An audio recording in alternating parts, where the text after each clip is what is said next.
Mu mashuri yisumbuye bajyaga badupangira ameza tuzajya dusangiriraho n'abandi, ariko mu kigo nizeho umuntu yashoboraga kwimukana isahani akayivana aho bamupanze gusa kugira ngo yicarane n'inshuti ye ya hafi. Uko byasa kose gahunda zawe, ibyo ukora, bizinesi ndetse n'ibindi ukunda kubikorana n'inshuti zawe. Muri make byaba ari byiza byaba ari bibi, inshuti zawe ziba zihari. Ihame rya kane ni ugukundana. inepu.com, videwo nziza mu gihe uzikeneye.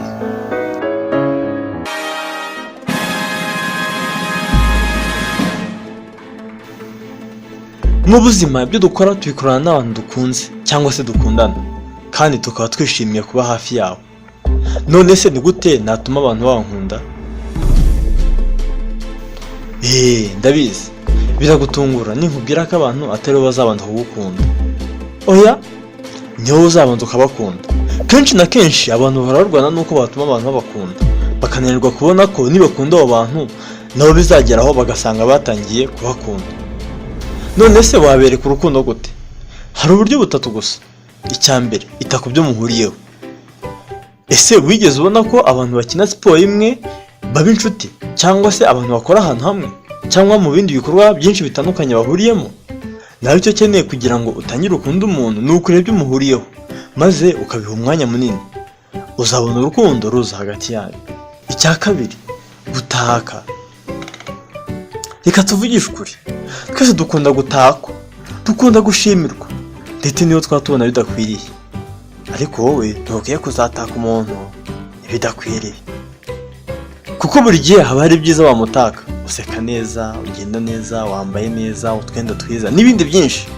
Uko uzagenda ushaka ibyiza ku muntu niko uzarushaho kugenda umubona, ndetse niko uzarushaho kugenda umukunda, maze nawe azishimira uko umutaka, maze nawe atangira gukunda. Icya gatatu, shaka ubufatanye.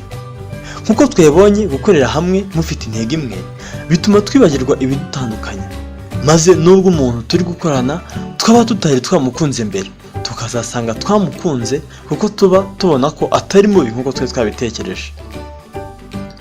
Niba rero ushaka ko abantu bagukunda, haba mu kazi cyangwa mu buzima busanzwe, ngaho tangira ubakunde. Kunda abo muba muri kumwe, wite cyane ku byo muhuriyeho aho kwita ku bibatanya. Hanyuma ushake ko mwajyana ubufatanye hagati yanyu. Kora utwo tuntu duto duto, maze uzisanga uri gukunda uyu muntu, bityo nawe azatangira kugukunda. Ese uwo nzakunda wese nawe azankunda? Oya, siyaba. Ariko benshi bazagukunda nk'uko wabakunze. Inepu team, let the world know.